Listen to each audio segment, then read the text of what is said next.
ঢাকা বিশ্ববিদ্যালয় কেন্দ্র ছাত্র সংসদ ডাকসু নির্বাচন জাতীয় ভোটের প্রতিফলন নয় বলে মন্তব্য করেছে জাতীয় নাগরিক ঐক্যের সভাপতি ও সাবেক ভিপি মাহমুদুর রহমান মান্না বলেন, এই ভোট জাতীয় নির্বাচনের প্রতিফলন করবে না। আমি দুবার ডাকসুর ভিপি হয়েছি, খুব পপুলার ছিলাম ছাত্রদের মধ্যে, কিন্তু আমার পলিটিক্যাল পার্টি হয়নি, আমি তো ক্ষমতায় যাইনি, আমার পার্টি তো ক্ষমতায় যেতে পারেনি। ডাকসুতে জিতলেই যে তারা জাতীয় রাজনীতিতে বিরাট কিছু করে ফেলবে সেরকম নয়। বুধবার রাজধানীর সেগুনবাগিচায় ঢাকা রিপোর্টার্স ইউনিটিতে গণতন্ত্র মঞ্চ আয়োজিত বাংলাদেশ গণতান্ত্রিক উত্তরণ সংস্কার বাস্তবায়নের পথরেখা শীর্ষক আলোচনা সভায় তিনি এসব কথা বলেন। মান্না বলেন, আমি তো দেখেছি গুপ্ত রাজনীতি করে তারা সংগঠিত থেকেছে, ওরা আওয়ামী লীগের মধ্যে ঢুকেছে, ছাত্রলীগের মধ্যে ঢুকেছে, গালাগালি করছে, মামলা করছে, কিন্তু ওরা মনে করছে এভাবেই বেঁচে থেকে লড়াই করব, কারণ ওইখানে থাকবার পরে ফিরে আবার তার জায়গায় এসেছে এবং নির্বাচন করে জিতেছে।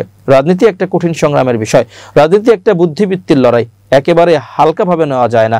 ঢাকা বিশ্ববিদ্যালয় কেন্দ্র ছাত্র সংসদ ডাকসু ও হল সংসদ নির্বাচনের ভোট গ্রহণ অনুষ্ঠিত হয় গত 9 সেপ্টেম্বর। এই নির্বাচনে শীর্ষ 3 পদে বিজয়ী হয়েছে জামায়াতের ছাত্র সংগঠন, বাংলাদেশ ইসলামী ছাত্র শিবির সমর্থিত প্যানেল, ঐক্যবদ্ধ শিক্ষার্থী জোট। ভিপি পদে মোহাম্মদ আবু সাদিক কায়েম, জিএস পদে SM ফরহাদ ও এজিএস পদে মহিউদ্দিন খান জয় পেয়েছেন।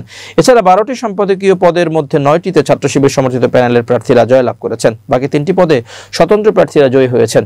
জামাত শিবিরকে উদ্দেশ্য করে ডাকসুর সাবেক ভিপি মান্না বলেন, ভেবে দেখেন, আজ থেকে 30 থেকে 50 বছর আগে একটা রাজনৈতিক দল মাথা তুলবার মতো সাহস পেত না, তারা এখন মাথা উঁচু করে দাঁড়িয়ে আমাদের সামনে আসছে এবং আমাদের চাইতে বড় যারা তাদের চ্যালেঞ্জ করছে।